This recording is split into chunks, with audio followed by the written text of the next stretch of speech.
Pour moi, l'hiver, c'est la saison où les choses s'arrêtent. C'est juste, le temps est arrêté. Tu regardes dehors, il n'y a pas grand-chose qui se passe, il n'y a pas de vent, pas rien.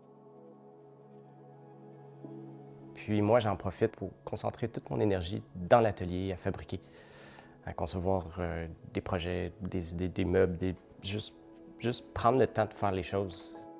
C'est là où je peux me laisser aller dans la créativité. Ce rythme-là que les arbres ont à vivre, à pousser, c'est d'une certaine lenteur où l'humain n'est pas tout à fait habitué. Puis d'apprendre à vivre avec cette lenteur-là, en fait, m'a juste fait découvrir à quel point ça peut être pratique dans mon métier, de laisser les choses se reposer. Les projets peuvent être mis de côté quelques instants, des semaines, des mois, pour prendre le temps de comprendre ce que je fais. Puis pas juste tomber dans « je dois finir mon projet », absolument, c'est tout.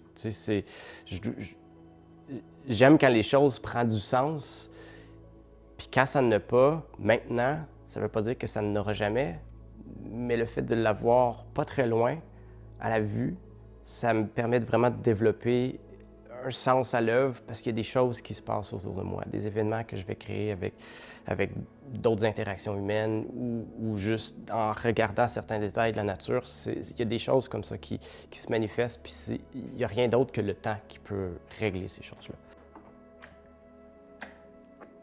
Là, ici, je me suis tracé les lignes pour me donner une idée vers où mes pointes vont se diriger.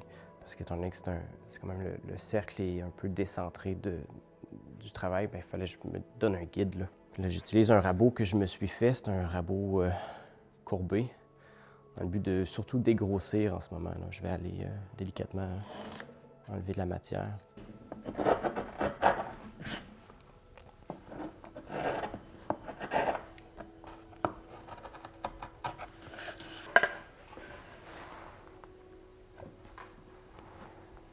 C'est sûr que ça a l'air d'un soleil avec ses rayons, mais une fois que je vais avoir enlevé les lignes, ça va plus avoir l'air d'une lune.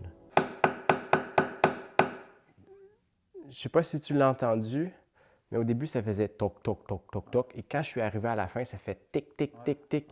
Ça, c'est parce que j'ai atteint le fond.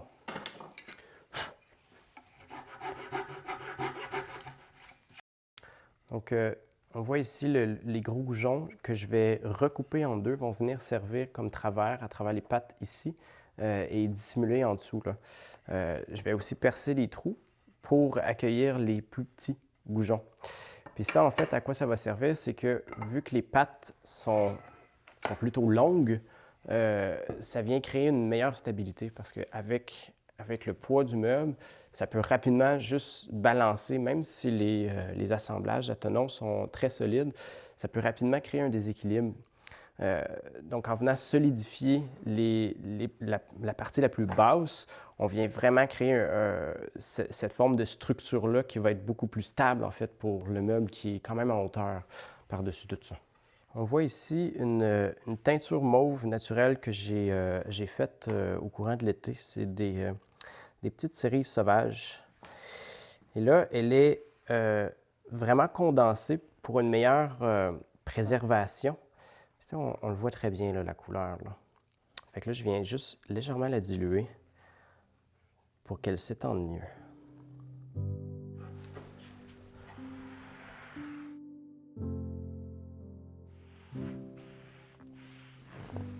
Ça sent bon. J'aime ça y aller en étapes, surface par surface, parce que si je les fais toutes en même temps, des fois, ça sèche trop vite. Ça donne pas une couleur tout à fait uniforme. Voilà. Oups.